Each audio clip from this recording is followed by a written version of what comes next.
contaron la siguiente historia en relación al tema que vamos a tratar, que van 5 amigos a estos cines donde hay muchas salas, ¿no? Y entonces el autor explicaba en base a esta hipótesis los diversos estilos de resolución de conflictos, ¿no? Entonces estaba que le decía, bueno, vamos a ver esto, sí o sí, después que le decía que, bueno, a ver, a vos te gustan los tiros, a ella le gustan los besos, entonces vamos a una película, el colaborador, ¿no? El primero es como el asertivo, después estaba el flexible, que decía, bueno, hoy vamos a ver lo que te gusta a vos, mañana lo que me gusta a mí. Después estaba el evasivo, que decía, bueno, no importa nada, con tal de no pelearse con... Y después el que estaba el complaciente. Pero lo interesante de esta historia es que las 5 formas son buenas. Aún la más asertiva, en algunas circunstancias, puede funcionar, ¿no? Por ejemplo, el general en una batalla o el padre de familia que decide por todos lo que él considera justo, ¿no? Entonces, es como aplicar diversas formas a diversas circunstancias, así un poco, ¿no? Es muy complejo el tema. Es complejo, sí, claro que es complejo. Nosotros, generalmente...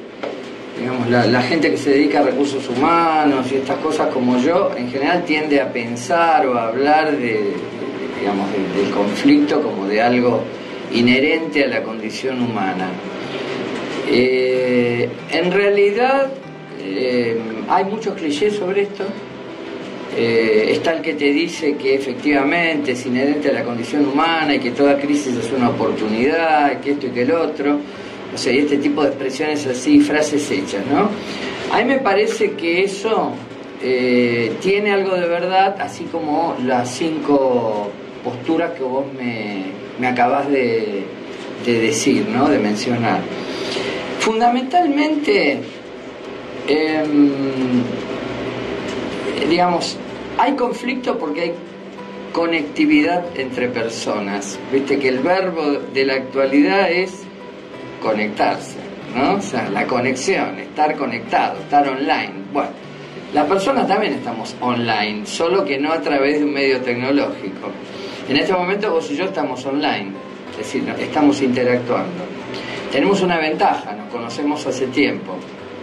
Entonces, cada cual sabe más o menos qué significa en el imaginario del otro y esto nos sirve para acercar posiciones y para llevar adelante el objetivo que nos propusimos. Pero muchísimas veces esa ventaja que tenemos hoy nosotros no se produce, no se da. Una de las razones, la razón mega, digamos, la razón más frecuente, es porque las personas no se conocen previamente. Hay un latiguillo también de esto, una frase hecha, una expresión hecha acerca de esto, que te dice que en el inicio de una comunicación, sobre todo entre personas que no se conocen, únicamente la comunicación verbal es el 7% del evento total, medido en porcentaje, y el 93% tiene que ver con el lenguaje de los gestos, o sea, el lenguaje no verbal, y con lo postural, que no se manifiesta solamente con cómo estés sentado, sino tu relación con el contexto circundante, ¿no? ¿Qué te provoca lo que pasa alrededor tuyo? Eso dice mucho de tu actitud.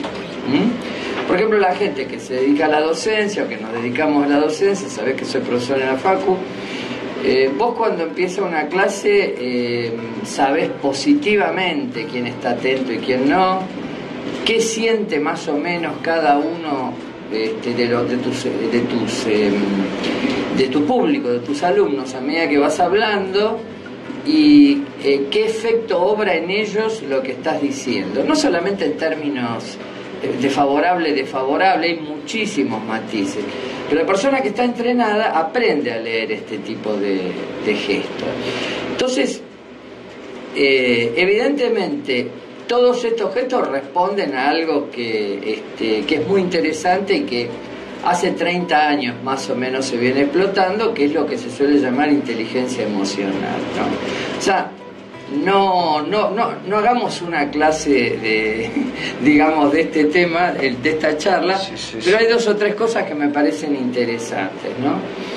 Viste que está muy de moda todo lo que es la ciencia neurológica y el desarrollo, etcétera, etcétera. Bueno, eso, una cosa bastante elemental, que hubo 3 estadios en el desarrollo del cerebro humano. El primero es el famoso cerebro reptiliano, es decir, que tiene que ver con la super, en términos muy generales, ¿no? Sí. Digamos, lo que cuida o lo que tutela nuestras funciones más esenciales. Hay un segundo cerebro, el famoso cerebro emocional. La amígdala es el órgano más importante. Amígdala quería decir almendra en griego. En griego, perdón, en latín. Porque tiene forma de almendra. Exactamente, tiene forma de... Es decir, todavía estaba poco desarrollado el córtex, las funciones intelectuales, y la mayoría de los contenidos humanos cuando vivíamos en las cavernas eran de naturaleza emocional. En ese momento, todo lo que es lenguaje no verbal, todo lo que significaba mirada, gestos, actitudes, era fundamental y estaba asociado lisa y llanamente a la supervivencia. Claro. Entonces, indudablemente, al pasar el tiempo, la civilización nos va a dar otro tipo de seguridades al tiempo que crece el córtex, o sea, la parte intelectual, y entonces, bueno, todo eso queda como un resabio muy potente sobre el cual la ciencia no trabajó suficientemente. Digamos, la parte intelectual tenía que ver con todo lo que uno puede conocer, lo que uno puede absorber como información, sea a través de los sentidos o no. Eso está muy discutido en filosofía, y hay buenas posturas, hay buenas razones para alinearse, digamos, hay buenas razones para ser tomista, hay algunas buenas razones para ser kantiano. En mi caso personal pesan menos, pero también son buenas razones. Y todo lo que tiene que ver con el conocimiento. Pero si uno mira la historia de la filosofía, hubo pocos grandes filósofos que se dedicaron a hablar o se dedicaron a estudiar el tema de la voluntad, el tema de lo que queremos hacer. Una vez que conocemos, bueno, ¿qué hacemos con eso? Es decir, tomamos una decisión. Todo lo que es el voluntario, por eso a la justicia la representan ciega, es decir, desprovista de conocimiento y demás. A partir de la década de los años 80 se empezó a ver que los recursos afectivos, lo que tenían que ver con la emoción, con las emociones y demás, realmente eran muy decisivos en los procesos humanos. Y se descubrió un grupo de neuronas que no dependen mayormente de la información intelectual y que operan por sí mismas. Sí. Esto en el argot se lo llama el callejón nervioso, ¿no? David Goleman, en ese libro famoso, Daniel Goleman, perdón, es verdad, me equivoqué, Daniel Goleman, habla mucho de esto, es decir, el callejón nervioso y demás. El secuestro por la amígdala también. Exactamente. Él habla mucho digamos, con mucha honestidad intelectual, además, porque es un tipo muy conocido en todo el mundo.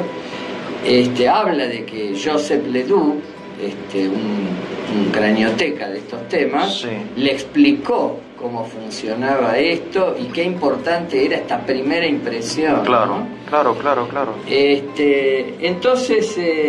O sea, discúlpame, yo porque lo leí el libro y lo estudié, él dice que el coeficiente intelectual no es tan importante como el afectivo, una cosa así. O por lo menos... que hay que rescatar, sin obviamente rechazar lo intelectual, rescatar toda esta parte emocional afectiva del ser humano, que está relacionado también con la evolución, como vos decís, ¿no? Vos discutís con una persona a la cual no conocés y realmente, lo que te puede limitar es tu educación, pero no tenés un cuidado especial con él.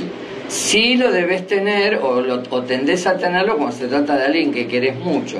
Por alguna razón, una ofensa de alguien muy cercano a vos te duele muchísimo más. Uno lo primero que dice es, no te conocía, o este tipo de cosas. Es decir, no conocía bien a fondo, no tus cualidades intelectuales, sino tus sentimientos, tus recursos afectivos, ¿no? Entonces, en educación, un tema que a vos te importa tanto, sabes muy bien que es raro que la gente fracase por razones intelectuales. El vago químicamente puro es muy ocasional, ¿no? En el tema de la resolución de conflictos hay mucho cliché y también mucho como especialista que uno dice de dónde salió, que parece que es como mago, ¿no?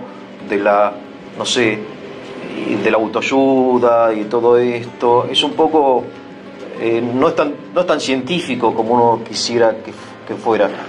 Pero por otro lado se entiende que hay una necesidad de la gente de comprender por qué surgen, cómo surgen y cómo se solucionan los conflictos. Y en la escuela aprendemos de todo, excepto lo importante, pienso yo, porque aprendemos matemática, geografía, y física y química, pero no nos enseñan cómo, por ejemplo, resolver el conflicto de pareja o en el trabajo, etcétera, ¿no? Y entonces esta necesidad que tenemos de esta ciencia un poco viene a ser satisfecha por gurúes, etcétera, ¿no? Entonces uno quiere realmente solidez de conocimiento, me parece, y eso es algo que yo sé que vos tenés porque, como dijiste, nos conocemos hace mucho tiempo y estás en recursos humanos hace mucho tiempo, estudiaste todo esto, y bueno, quisiera que nos orientes un poco, sabiendo que hay conflictos de todo tipo, porque hay que quizá clasificarlos a los conflictos, no sé.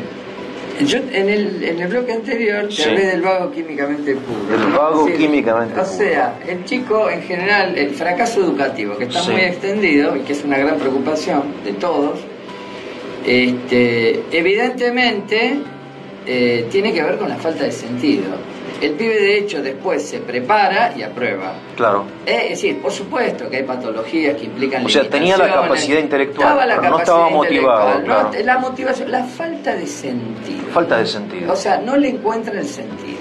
Claro. En mis mocedades, cuando estaba estudiando, me gané la vida dando clases particulares cuando era joven, ¿no?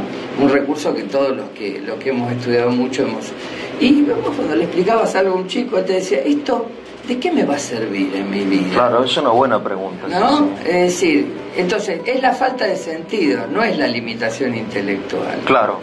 Entonces, en todo eso quiere decir que en los, digamos, la presencia del conflicto, o sea, de no encontrarle sentido o de estar a disgusto en lo que estás haciendo, indudablemente tiene un peso en el desempeño.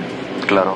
O sea, cuando vos haces una búsqueda laboral, indudablemente, ¿vos qué haces? Bueno, hay motores de búsqueda, todo el mundo, vos haces la convocatoria, la gente escribe, bueno, a las plataformas más conocidas, porque hay varias. Y bueno, ¿y el reclutador qué hace? Y bueno, mira entre todos los currículums y elige una parte. ¿Por qué no termina la búsqueda ahí? Es decir, ¿por qué no... digamos, no eligen al de mejor currículum y le dan el puesto? No, realmente eligen a los 7 u 8 mejores y lo que define es la entrevista. ¿Por qué? Porque la entrevista, el que es experto en esto, el que está entrenado para reconocer todas estas cosas, lee en la postura, en los ojos, en la repentización, lo que te contesta en el momento que le preguntas algo que estaba fuera del libreto. Todo eso te permite evaluar si el candidato te gusta o te cierra en términos emocionales o en términos afectivos. Entonces, esto es fundamental porque es lo que define quién gana, quién se queda con la posición. Es decir, en una sociedad como la nuestra, donde todo se puede averiguar a través de lo que sea, el Google y estas cuestiones, podemos decir que los recursos intelectuales sirven para empatar, es decir, para establecer en qué nivel estás. Pero entre todos los que están al mismo nivel en términos intelectuales, viene una segunda puja. ¿Quién es más competente en términos emocionales? ¿Esto es una regla fija, es un teorema? No. Depende muchísimo del, por ejemplo, en reclutamiento, del perfil de puesto que estés buscando. Claro, exactamente, claro. Claro. Y lo mismo, en tu vida personal, hay personas que auténticamente se sienten mucho mejor en determinados roles o en determinadas situaciones, tienen muchísima mayor capacidad de gestión. Claro. Es decir, cuando no es así, bueno, ahí vienen los conflictos. Vos recién me preguntabas que hablara de, digamos, qué tipos de conflictos, qué respuestas había. Lo que pasa es que hay muchos tipos de conflictos. Sí. O sea, una clasificación sencilla, bueno, muy bien, vos tenés conflictos de tu vida personal y conflictos de tu rol organizacional, para simplificar, aunque no es... Sí. No, digamos, hay otras facetas, pero bueno, uno generalmente pasa tiempo de vida personal y tiempo de vida profesional o laboral, ¿no? Sí, pero quería hacerte una pregunta, porque me parece también importante tampoco sobrevalorar lo emocional, porque no, claro, hay personas que son, por ejemplo, emotivamente muy limitadas o muy tímidas o muy parcas y poco hablar y nada simpáticas, pero en el momento en que las papas arden son las que te solucionan el problema, ¿no?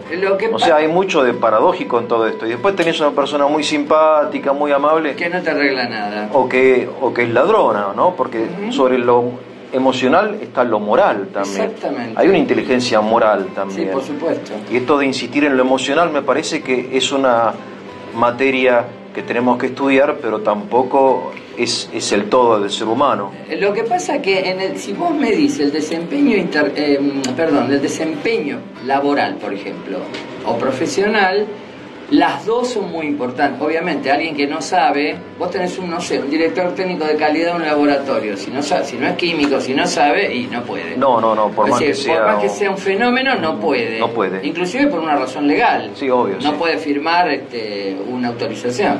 Claro. Pero a la hora de pensar en conflicto, digamos, la raíz íntima del conflicto siempre tiene que ver con un patrón relacional. Cuando las personas no se conocen, como dijimos antes, bueno, juega mucho el lenguaje no verbal, esa primera mirada, ¿no es cierto?, que uno tiene. Por eso te dicen que vayas bien vestido a la entrevista, y todo eso, ¿no? Porque... Igual la idea sería ser lo más natural posible, ¿no? O sea, obviamente no vas a ir de bermudas a la entrevista, claro, pero salvo que sea para guardavidas, ¿no? Claro. Pero creo que ni así. Pero realmente no pasa solamente por la vestimenta, ¿sí?, o por el aspecto, sino por lo que tu entrevistador lea de vos a través de tus ojos, claro, el movimiento de las manos, claro, tu postura, y esto, digamos, estas tensiones relacionales que se originan cuando las personas no se cierran entre ellas, es decir, no me cerrás como persona, sí. Esto genera un patrón de recelo y desconfianza cuya consecuencia más característica es la renuncia a comunicarse, es decir, con hablo lo menos posible porque sé que ya lo veo y me pongo nervioso. Es un patrón relacional. Claro. Que el conflicto ahí está latente siempre. Claro, pero siempre, aún la persona que analiza a otra persona parte de un cierto estereotipo. Obvio. Que también lo limita, como quien analiza, ¿no? Y de repente está delante de un genio y no se da cuenta porque está despeinado, por decir una tontería, digamos, ¿no? Tal cual. O porque es tartamudo, no sé. Sí. Y por supuesto. Entonces, tiene que haber un balance de todo, Eugenio. Claro, exactamente, sí. O sea, la parte técnica la tenés que asegurar. La parte técnica tenés que asegurarla. Y después tenés que hacer un gran esfuerzo para ver si esa persona que tenés delante con ese registro afectivo se adecua al perfil de puesto que estás pidiendo. Claro, porque de repente necesitas un jefe, entonces necesitas un tipo emotivamente preparado para liderar. Pero si necesitas un operario de la línea, de repente esa cualidad emocional no la necesitas. Sí, pero igual necesitas que se gestione, ¿no?, que le encuentre sentido a lo que haga, que tome decisiones. Claro. Hay gente que realmente tiene mucho criterio, pero no se anima. volvemos al colegio, la persona que, inclusive en la facu, gente que por ahí no habla y después en el examen es brillante. Y vos le decís, ¿por qué no hablabas en la clase? Y no me animaba, tenía miedo. Es decir, está la parte técnica, los conocimientos son sólidos, pero no hay un debido aprovechamiento de los mismos. Y eso es una gran pena, me parece. Claro, por supuesto. Y hay que enseñar a la gente a conocerse y a desarrollarse, entiendo, ¿no? A gestionar sus Para propias eso emociones. están ustedes. Claro, tratamos. Bien, entonces, digamos que el ser humano es como decían en la antigüedad, un microcosmos, ¿no? Y entonces tenés la parte física, la emocional, la intelectual, la volitiva, y todo hacia la integridad de la persona. Y un poco hemos descuidado, creo yo, por causa del racionalismo, que vos admirás a Kant, etcétera, ¿no? Del racionalismo de la edad moderna, que dejó de lado la parte afectiva, ¿no? El tema del deber ser, y que de repente uno realmente, y ahora como que estamos recuperando eso. Creo que es una buena señal. Es una buena señal de nuestra época. Igual aclaré que me seguía quedando con Santo Tomás. Claro, eso sí, fue un chiste. Pero me refiero que en nuestra época, por ejemplo, no había mucha comunicación con nuestros padres. No. Estábamos seguros que éramos amados, pero las manifestaciones eran bastante pobres en cierto sentido. Pero que no se usaba, Las relaciones eran mucho más verticales. Más verticales, claro. Sí, era y todo esto más se vertical. ve en la vida familiar y en la gestión también. Claro. Porque, bueno, de pronto a un señor le decían, bueno, de 9 a 5 esto es lo que usted tiene que hacer. Y se lo daban todo escrito, en fin. Es decir, hoy en día la gestión se horizontalizó mucho y la vida familiar también. Yo esto personalmente lo encuentro muy bueno. A mí me parece que es mucho mejor estar próximo a tus hijos sin perder tu rol, ni tampoco perderlo dentro de, digamos, de tu rol de cónyuge, con las funciones, me parece a mí, naturales que tiene la mujer y que tiene el varón. Claro, pero y esto sí, me gustaría que profundizar en primer lugar el tema del conflicto entre el varón y la mujer, entre la pareja, los novios, el matrimonio. Hay un libro que dice que las mujeres son de Venus y los hombres son de Marte. Sí. Está bueno, porque en realidad es así. O sea, es una imagen. Pero hay una psicología femenina, claro, una psicología masculina. Y por eso hay una gran dificultad para empatizar, porque uno no entiende. ¿Cómo es esto? Yo no sé si es naturalmente esto es así. La verdad que no lo sé. Es decir, lo que a mí me parece es que, bueno, primero hay una parte de misterio, que personalmente no la podemos racionalizar. Considero que racionalizarla es bajarla de nivel realmente, ¿no? Que es, bueno, el hecho de el misterio que dos personas se amen de una manera especial, se quieran profundamente como son los esposos, los novios, o sea, que es decir, ames a otra persona desde el punto de vista integral, digamos, ¿no? Esto es un misterio. ¿Por qué las personas se enamoran? O sea, ¿cómo funciona eso? No es algo de lo cual me atrevería a hablar. Ahora, una vez que ya asumimos eso, una vez que vienen, digamos, se supera la parte idílica, donde realmente hacemos entrega cada uno al otro y nos llenamos profundamente. Bueno, después te casás o te vas a vivir como un poco se estila ahora, o empezás a administrar cosas en común. Y ahí es donde viene el peligro del conflicto, porque claro, aparecen miradas distintas. Yo no me atrevería a decir intereses distintos, porque bueno, si estás, digamos, en semejante proyecto con otra persona, quiere decir que los intereses son muy próximos.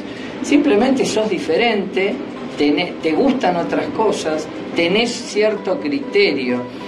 Hay decisiones además que son muy difíciles, o sea, cómo decidir sobre aspectos de la vida de tus hijos, sobre su educación, cómo orientarlos. Es muy difícil ponerse de acuerdo en esto.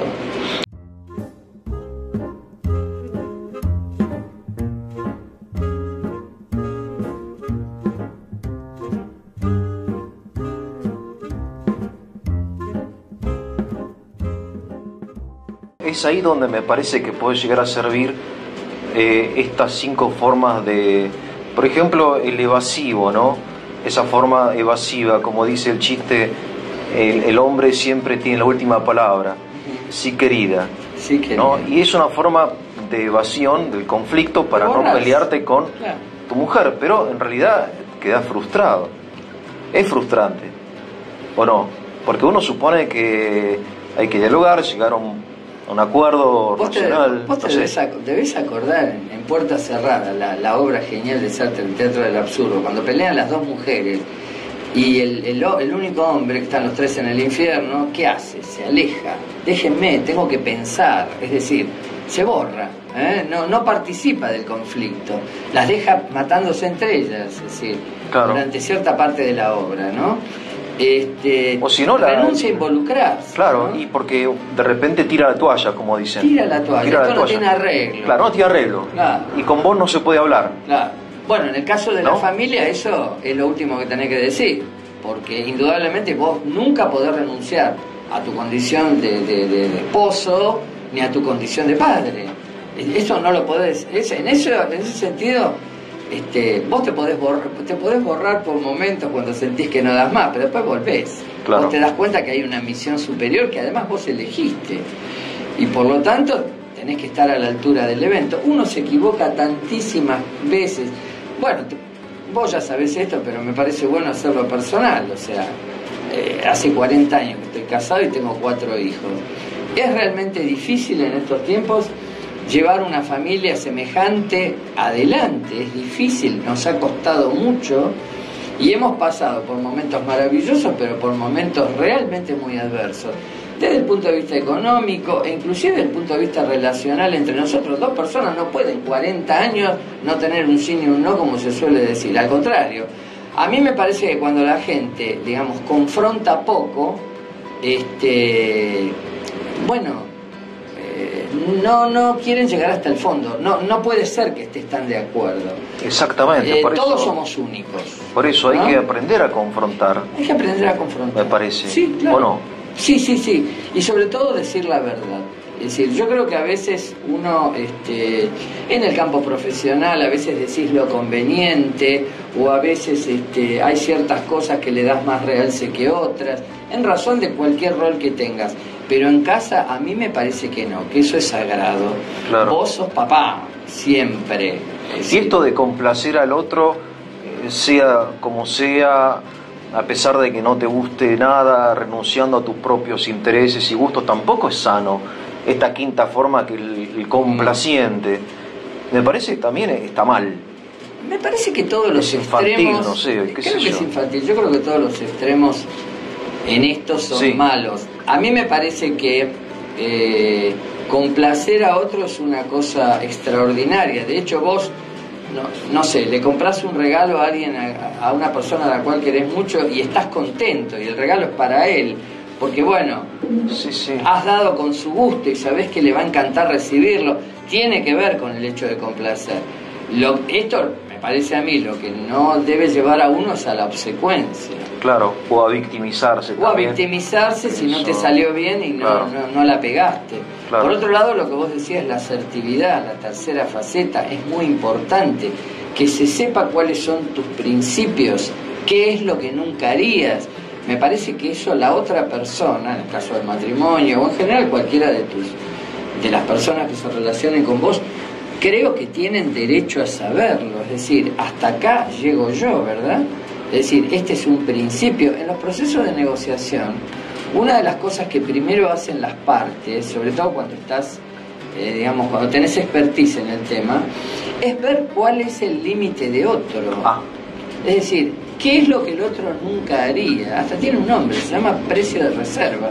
Es decir, por abajo de esto no juego, me retiro. Esto es un bastión dentro de esto. De acá yo no me O sea, muevo. hay una franja de negociación cuyo límite inferior es este precio de reserva. De ahí para abajo no hay forma. No es un precio económico forzosamente. No, está bien, sí, entiendo. Es un nombre genérico. Bien. Es decir, esto yo no lo voy a aceptar.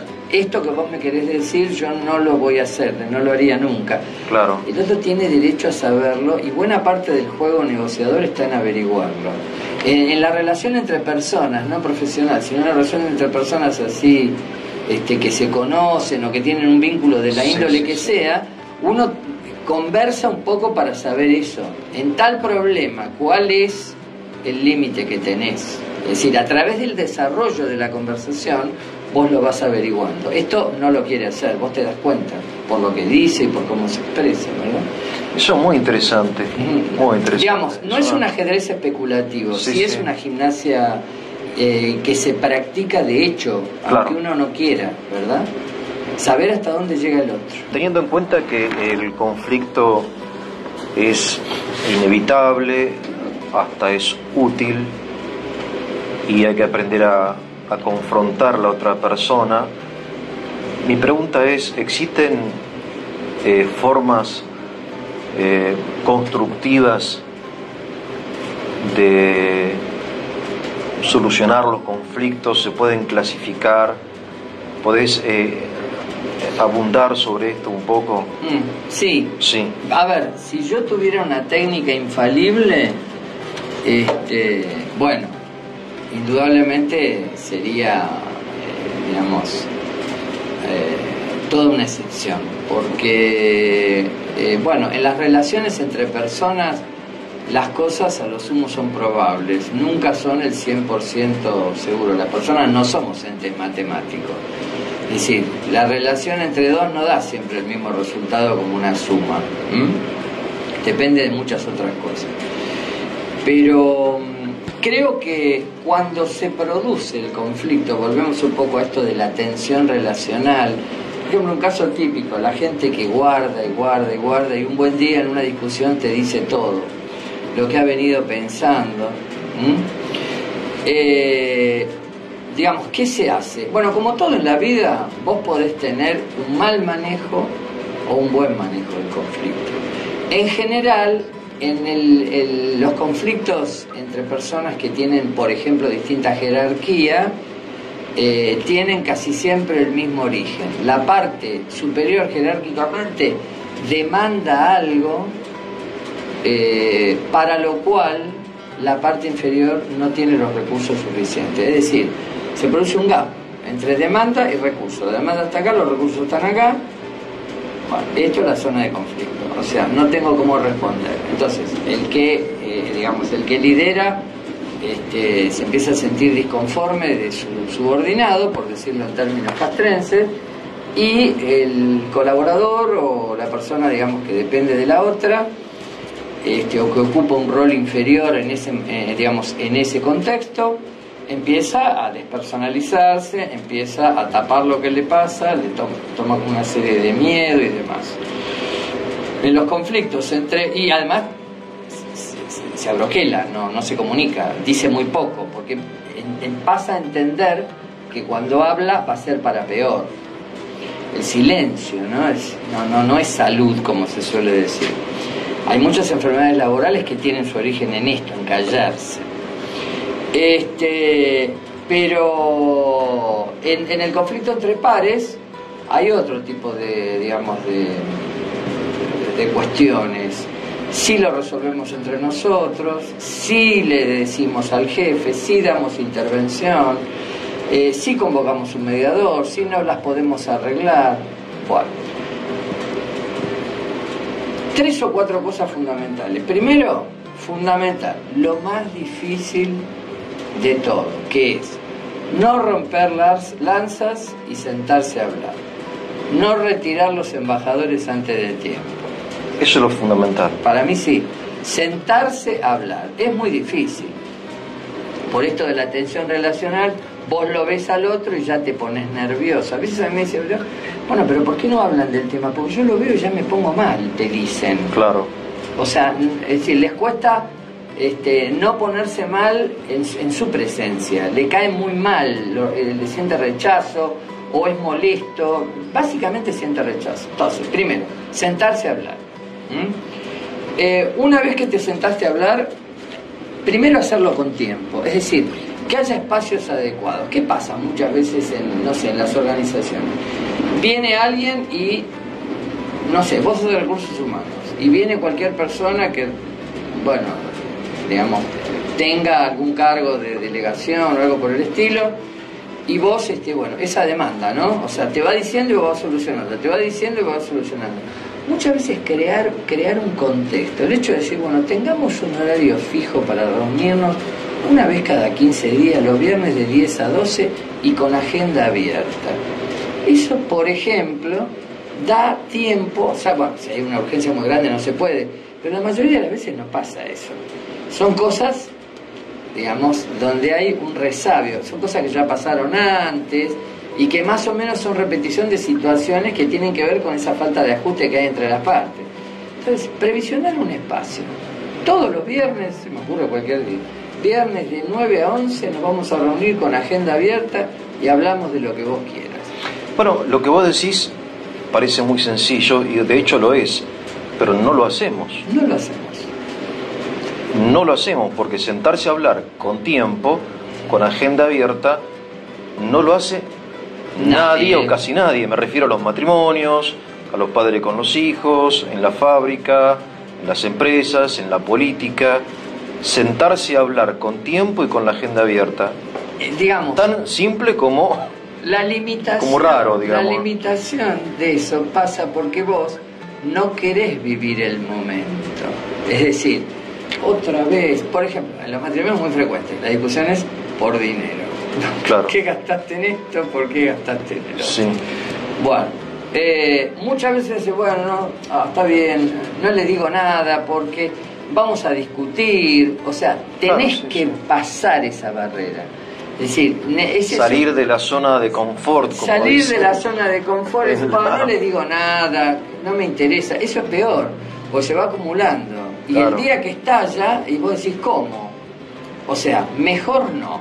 O sea, es decir, que haya espacios propios para cada rol que tengas. Claro, si todos tenemos 5 o 6 posiciones laborales, es difícil hacer eso.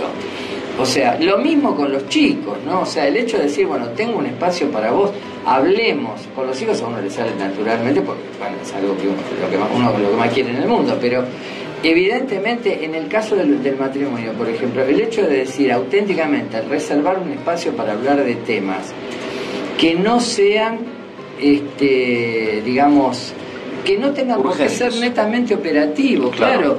Es decir, hace un rato hablábamos de que cuando vos te casabas, por ejemplo, o cuando ibas a vivir con otra persona, empezabas a administrar una cantidad de cosas juntos. Entonces ahí, las cuestiones operativas empiezan a tapar toda esa profundidad vivencial del sentimiento, de lo que vos sentís por esa persona. Pero justamente, en momentos de discusión o de conflicto, eso es precisamente tu mejor reserva. Vos la vas a cuidar a esa persona, pues la querés mucho. Entonces la vas a cuidar auténticamente. No vas a decir cosas que sean irreparables, pero necesitas el tiempo. A ver, a mí me encanta el fútbol y sigo jugando, ¿no? Pese a los años. Yo a veces invito a otro que venga al grupo. Obviamente tenemos un grupo de WhatsApp, nos vamos WhatsApp numerando. Cuando llegamos a 10, y a veces le digo, ¿por qué no te venís a jugar que te gusta? Y hace mucho, no tengo tiempo. Si a vos te interesa, sí tenés tiempo. O sea, entonces, así como, a ver, tenemos un bono de fútbol. Si te interesa, tenés tiempo. Exacto, tenés un bono de fútbol. Y yo, en mi caso, los jueves a las 20 horas. Hace 15 años que juego en el mismo grupo. Es sagrado. Ya es sagrado. Salvo que haya viajado, no esté en Buenos Aires, bueno, obviamente, no me voy a venir de donde esté. Pero si estoy acá, es sagrado. O sea, eso de que no tengo tiempo es mentira.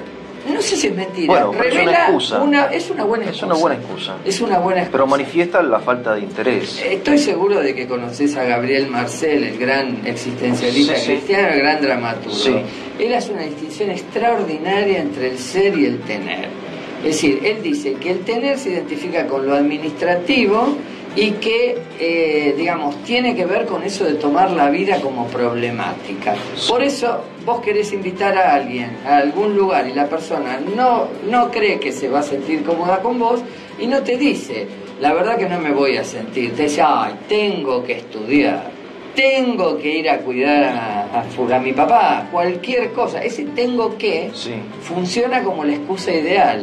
No puedo, tengo que. Bueno, tampoco puede decirle no me siento cómodo con vos. Es verdad, pero podés buscar otra forma. Lo que pasa es que es como un código no escrito. Sí, sí. Todos sabemos que decimos tengo que quedamos bien.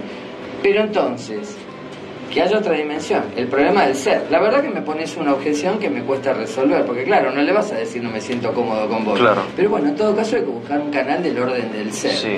Es decir, el ser equivale al misterio. El tener equivale a la administración, es la parte exterior de la vida. En el matrimonio, por ejemplo, uno tiene que, constantemente tiene que. Entonces, llega el momento que el espacio para dar testimonio del ser y del amor que uno siente por la otra persona queda totalmente abajo, subsumido en esa larga lista de los tengo que. Claro. O sea, tiene que haber un espacio superador de eso. La vida no es solo tengo que. Es un buen comienzo. Bien, entonces digamos el primer consejo vendría a ser que vos das es el tener tiempo con agenda abierta, superar el primer rechazo a confrontar con problemas, con la persona, y eso es fundamental y eso es lo que no hacemos. Realmente no lo hacemos. No borramos, decimos fue.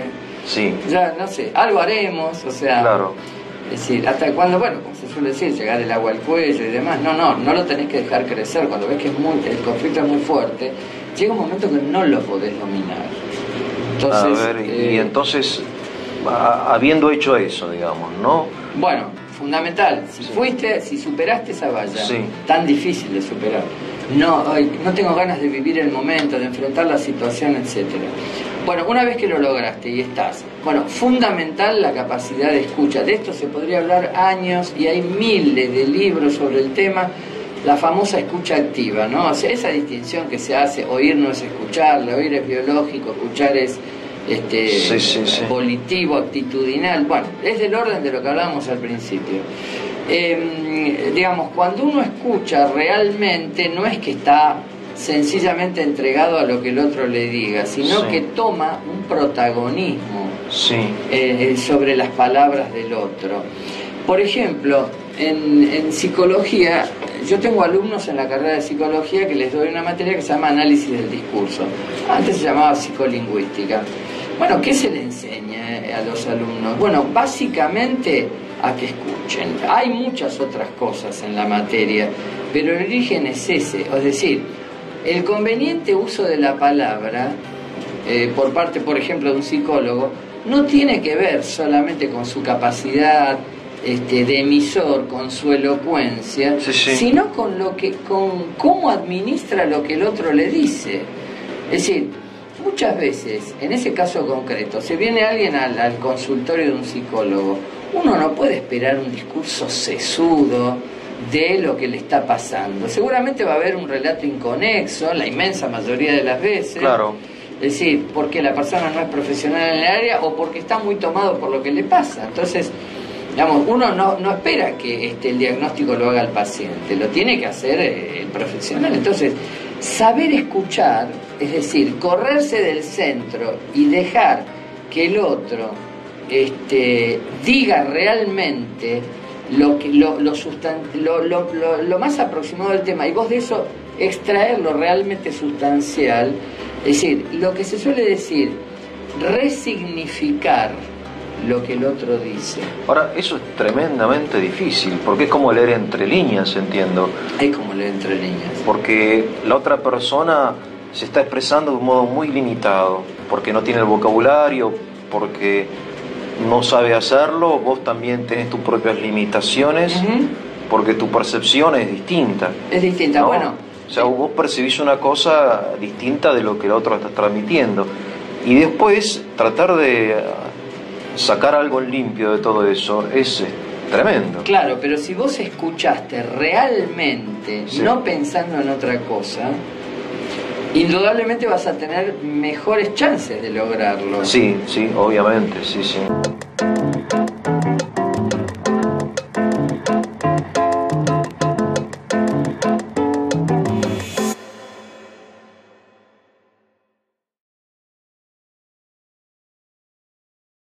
Cuando vos estás leyendo un libro muy concentrado, Sí. realmente vos captás no solamente lo que está escrito, lo literal, sino lo que te quiere decir el autor. Claro, En una película lo mismo. claro, claro. Muchas sí, veces no es lo más importante lo que uno ve filmado, sino lo que quiere decir lo que están hablando los personajes.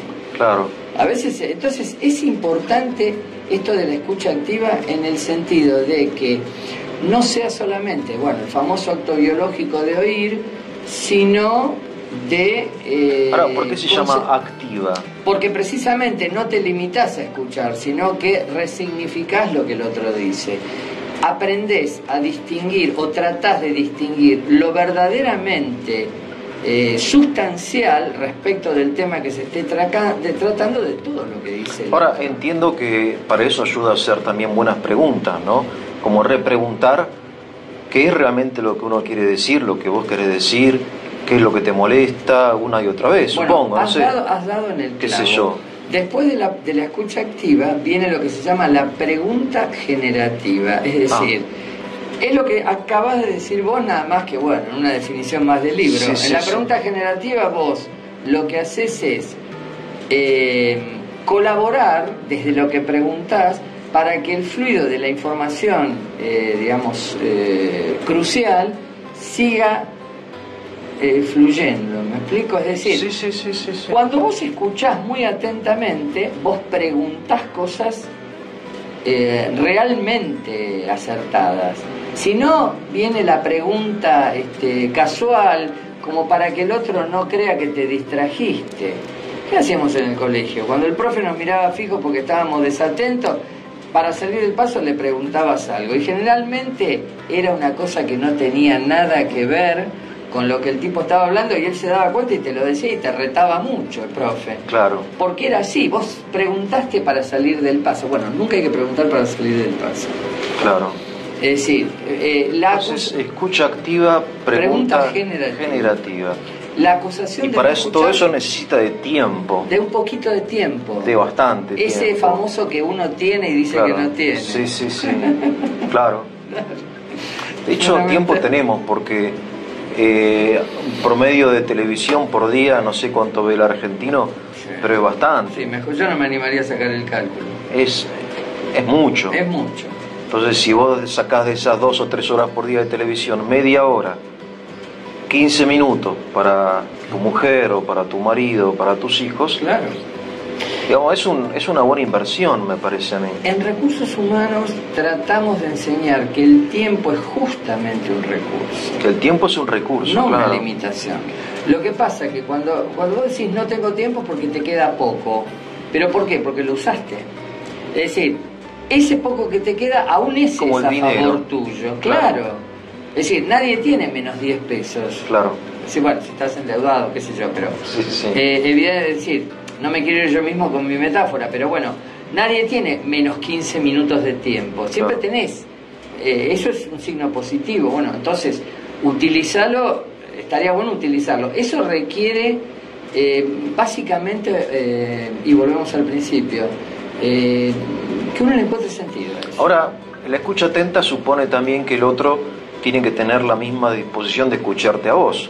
Si no, caemos en el complaciente que escucha al otro, pero no es escuchado. Bueno, en las Tiene relaciones, que haber en las el relaciones, mutuo. claro, en las relaciones en que uno de los dos tiene cierta supremacía de la índole que sea, por una cuestión de roles, ¿no?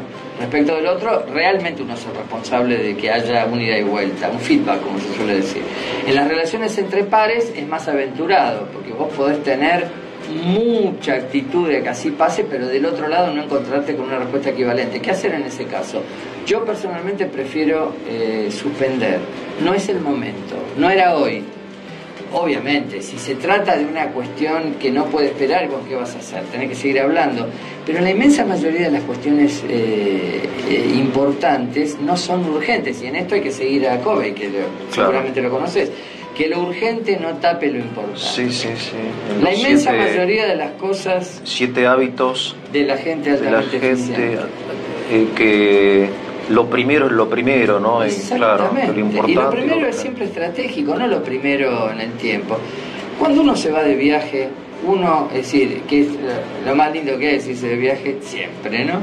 Vos estás arriba del avión y abrís tu agenda y te das cuenta que ese día, porque la agenda la llevas a todos lados, te das cuenta que ese día había 100 cosas en Buenos Aires o donde sea para hacer, y que vos pensaste que eran urgentes y que si no las hacías iba a morir alguien, y estás arriba del avión y nadie las va a hacer y nadie se muere. Vos fabricaste la urgencia. Hay que saber distinguir, ¿no? Es decir, lo verdaderamente importante de lo meramente urgente. O sea, fabricamos urgencias. Fabricamos urgencias, por eso los domingos no pasa nada, te intranquiliza.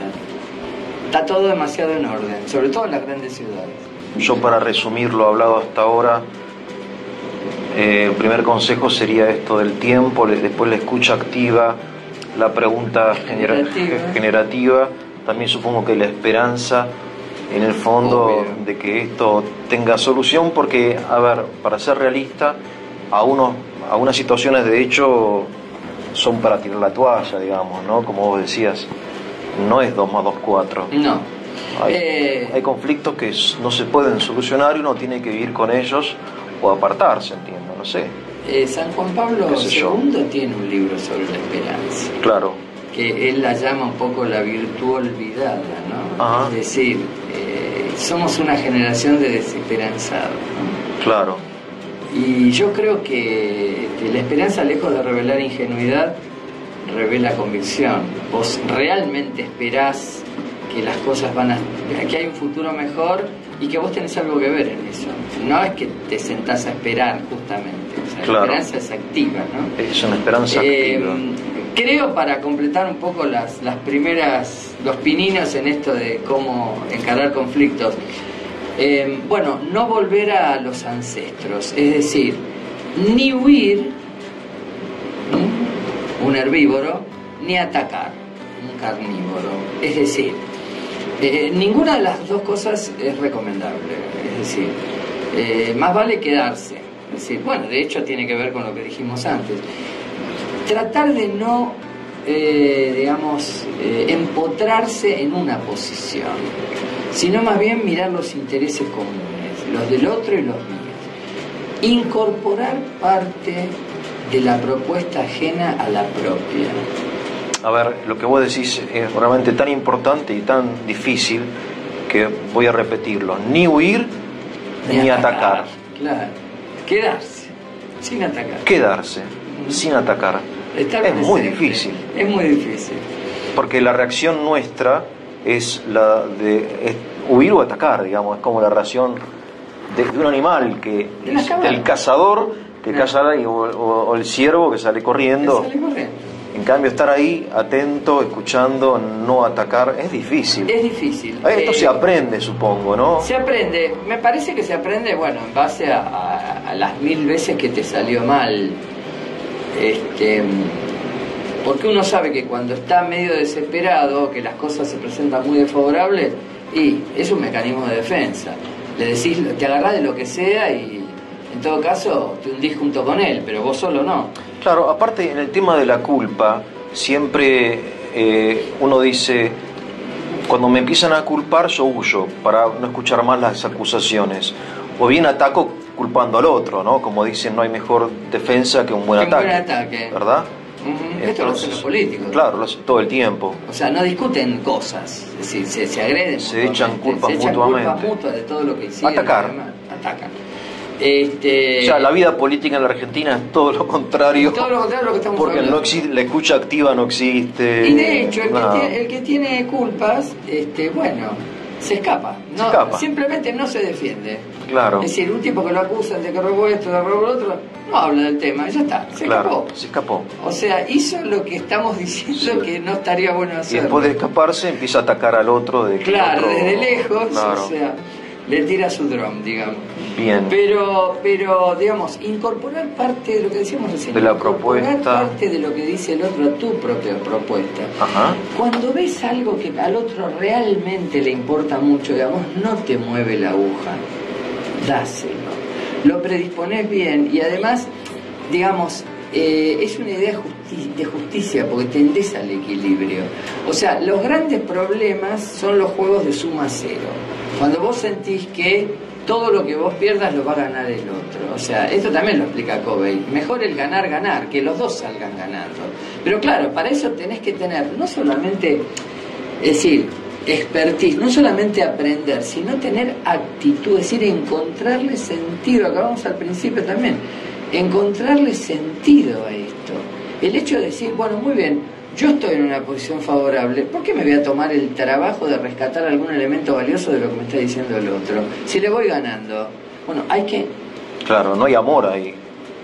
No, digamos, la idea es, no, me parece a mí, no aplastar al otro. Claro, no aplastarlo al otro. Cuando claro. vos lo dejás auténticamente en cero, y evidentemente la frustración es terrible, esto tiene un costo emocional para el otro. Claro. Cuando además es una persona a la cual vos en algún punto necesitas, porque si no, no te estaría tomando el trabajo de hablar con ella. Sí, a ver, se trata siempre de conservar una relación, de construirla, porque si no, no tiene sentido lo que estamos hablando, digamos.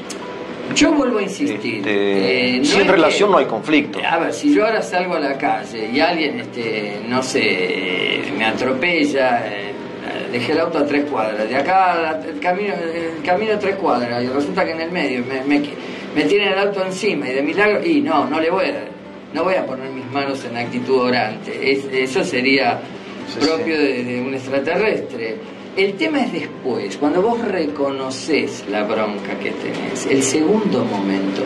Buena parte del secreto para gestionar nuestras emociones es reconocerlas. O sea, ¿por qué le dije esto? ¿Qué pasó? Es decir, uno puede retroceder en esto. No es implacable, no es una cosa definitiva de la cual no se pueda volver. Al contrario, cuando vos reconoces que te excediste o que reaccionaste excesivamente o mal de más, creo que es muy valorable eso para el otro. Decir, bueno, a ver, quiere decir que se puso a pensar en el tema. ¿Te debe haber pasado alguna vez que rememorás una conversación que tuviste hace un rato, una discusión conflictiva, y decís, ¿por qué no le dije tal cosa que hubiera terminado con la conversación? Bueno, porque estabas tan enojado que no lo viste. Entonces, mejor es retroceder un paso, esperar un poquito y fijarte a dónde va. ¿Dónde va la conversación? Las conversaciones se diseñan y esto no es manipular. Al contrario, vos tenés que preparar, cuando vas a tener una conversación de este tipo, para solucionar un conflicto, tenés que preparar muy cuidadosamente lo que vas a decir y lo que vos esperás de la otra persona. Todo eso que él diga y que él aporte, si él tiene la misma buena actitud que vos, es constructivo y a vos te sirve para generar un espacio superador. Se trata de eso. Cuando nosotros, la consultora, vamos y hablamos de estas cosas en las empresas, al principio nos buscan las antenitas, a ver si vinimos de alguna otra civilización. Pero esto es lo que realmente hace avanzar a las organizaciones y en general a todo grupo humano. O sea, a la familia, si son miembros de un club de teatro, de una congregación religiosa, de un equipo de fútbol, vos podés enojarte mucho en algún momento, pero cuando vos volvés, reconoces tu emoción, lees lo que hiciste y podés separar lo que realmente estaba bien de lo que realmente estaba mal, vos podés retrotraer la acción y volver a partir de un punto realmente sólido. Lo que estás diciendo tiene que ver, en primer lugar, a ver si entiendo bien, que hay que estar sereno. En lo posible. En lo posible, o sea, si uno está en un estado de emoción violenta, es mejor esperar a serenarse. No era ¿verdad? hoy. Contar hasta 10 o esperar hasta mañana para responder. Eso entiendo bien. Bien, y en segundo lugar, reconocer claro, en lo que te hayas excedido. Claro. Eso es muy importante. Y después preparar en un ejercicio, digamos, reflexivo lo que vas a decir y lo que uno espera de la otra persona. Exactamente. Es muy importante. Digamos, se soluciona el conflicto con la otra persona, no a costa de la otra persona. Es decir, lo que pasa es que uno a veces no se encuentra con lo mismo del otro lado.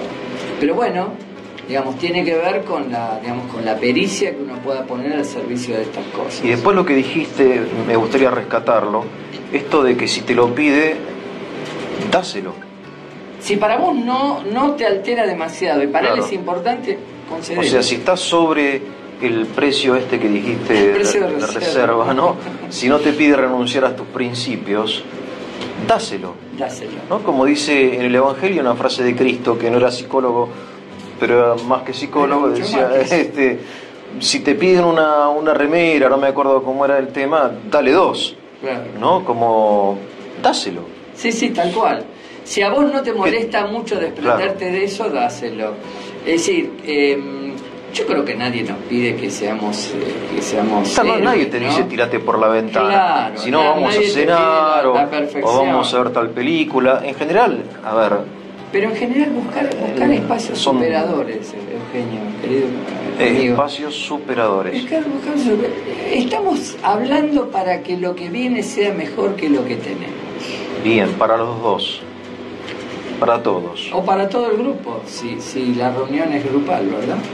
Volviendo a estas técnicas, si se puede llamar, aunque Son pequeñas sí, tics pero para- son tics pequeños, para- pero es curioso y siempre te asombra que las cosas básicas, las cosas simples son las que menos hacemos, ¿no? O sea, llegamos a conocer que la partícula mínima de la materia o los agujeros negros del cosmos, pero esto que hace a la felicidad un poco lo ignoramos. Ujú. Yo creo que el sistema educativo, cambiando un poco de tema, es responsable de esto. Creo que sí. Nos educan para ser útiles a la sociedad o para consumir, para producir, pero No para relacionarnos. no para relacionarnos, Sí. ¿no? Nos educaban para obedecer, para mandar, Ujú. pero para relacionarnos, ¿no? Creo que todavía se apuesta Hay que demasiado. aprender mucho todavía. Sí, creo que todavía se apuesta demasiado al caudal de estas virtudes, por llamarlo de alguna forma, que cada uno tenga, ¿no? O la fuerza. Vos fíjate que ahora, Claro. en términos políticos, yo te voy a destruir a vos y vos me tiras la bomba a mí y todo eso, cosas como de la caverna, ¿no? La caverna. De la caverna. Simplemente con armas sofisticadas. Pero Claro. el principio es el mismo. Pero la lógica destrucción. es la lógica de la De caverna. la destrucción, tal cual. O Tenemos, sea, digamos, somos muy, digamos, en términos de especie, muy poco desarrollados. me bueno, es parece. lo que hablamos antes, el juego de suma cero. Claro. Si yo, no sé, hay una isla y la quiero tener yo, y vos también la querés, y bueno, sí, vamos a pelear, obviamente. Claro. El tema es que hay muchísimas situaciones de la vida que no son bivalentes, es decir, donde solo hay dos posibilidades. Normalmente hay muchas más. Claro. Entonces ahí es donde empieza a trabajar todo lo que llamamos esquemas colaborativos. A ver. Claro, es decir, el hecho de decir, bueno, un poco es el nombre de todo lo que hemos venido hablando, es decir, incorporar la parte de la propuesta ajena, no tratar de que el otro se lleve algo también, estar atento a sus intereses, ver los intereses comunes, todo esto que hemos venido desarrollando es lo que llamamos un esquema colaborativo. Es decir, normalmente cuando dos personas se ponen a hablar de algo serio, como se suele decir, bueno, tiene que ver siempre con una institución, o dos personas en la empresa, o dos personas en la casa, la institución es el matrimonio, o la unión, lo que vos quieras. Hay que ser amplios en esto, ¿no? En un grupo de teatro, y bueno, la obra que vas a representar, o la actividad en sí misma, siempre hay un marco que es institucional. Entonces, el interés generalmente es superior a uno. No es el interés de uno, es el interés del conjunto, lo que tiene que ver con lo que llamamos bien común. Del bien común, claro. Que vos esto obviamente Sí, lo sí, conocés sí. muy bien. O sea, el hecho de generar, la inclusión, pero bien entendida, ¿no? No incluir cualquier cosa, porque hoy en nombre de la inclusión se incluye Sí, cualquier es cosa. una palabra Es una palabra peligrosa, se ha bastardeado mucho. bastardeada, sí. La verdadera inclusión, me parece a mí, consiste en observar los intereses de otro, los sentimientos de otro, las expectativas, lo que el otro quiere, y no dejar cerrada la puerta para nadie, pero no tampoco dar por válido todo, y que cualquier cosa que me pidan con tal de empatizar, bueno, le digo que sí. No, creo que no. Creo que uno también tiene que manifestar claramente cuál es su cosmovisión, qué le parece respecto del problema, a qué está dispuesto y a qué no está dispuesto, y hay que revelarlo con toda claridad. Claro, sí. Ahí precisamente Goleman habla de que el extremo opuesto de la empatía es el psicópata, ¿no? Entiendo. La persona que es totalmente incapaz de empatizar con otra persona, que tiene como una negación total a compadecerse. Por eso finge, porque muchas veces las peores perversiones se ven en señores de una vida impecable. Vos escarbás por abajo y decís, mirá vos. O sea, el propio Goleman tiene una, no David como lo bauticé hace un rato, sino Daniel. Sí, el hermano. El hermano. Él tiene una frase maravillosa en un momento del libro de inteligencia emocional que dice que existen brillantes malos administradores de su vida personal, ¿no? Es decir, gente que es muy buena en lo que hace, pero que en su vida personal es desastrosa. Son tipos que tienen un oficio, que lo llevan adelante, una profesión, una responsabilidad, y son brillantes, pero en su vida personal realmente no dan pie con bola en lo que hacen. O sea, tienen una falta de sincronización respecto de sí mismo que es llamativa, ¿no? Entonces, mejor que, digamos, que esa relación tensional, ¿no?